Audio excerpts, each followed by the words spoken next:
à la question qui est de dire comment les outils pour qu'on puisse encourager les jeunes. Aujourd'hui, l'épargne culturellement, c'est paradoxal. On est dans un débat, donc c'est intéressant aussi de le dire. Et là, un concurrent de taille, l'épargne. C'est quoi? C'est le crédit. C'est vraiment intéressant parce qu'avant, culturellement, je vais acheter une maison.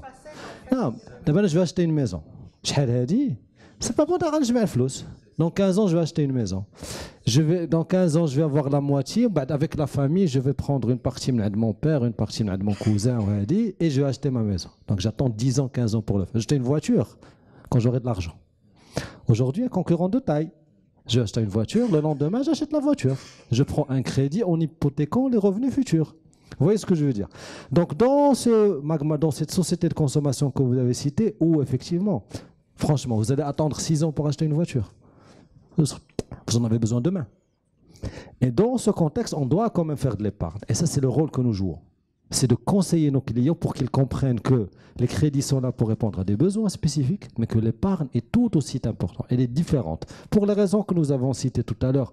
Et des choses que, quand je serai à la retraite, ça n'a pas de sens que je demande un crédit. J'ai besoin d'avoir un capital par capitalisation. Donc, notre rôle, c'est ça. Et aujourd'hui, je pense que le marché marocain est très bien structuré. Il offre pour chaque besoin des produits très, très spécifiques. Et je pense que l'État joue un rôle aussi important parce qu'il y a des incitations fiscales qui encouragent à aller vers certains mécanismes. On a parlé de banque assurance.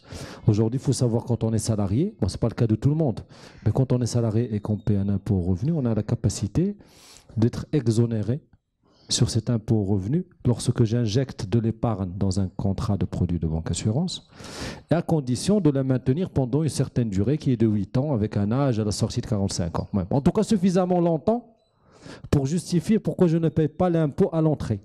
Voilà quelque chose de très concret. Et je sais que là, bon, je suis gagnant sur les deux plans. Avantage fiscal et je fais de l'épargne à long terme. Donc voilà, donc vraiment, il y a de tout. Je ne vais pas donner tous les exemples ici parce que ça nous prendrait vraiment plusieurs heures. Mais aujourd'hui, chaque client, on est en capacité de le conseiller.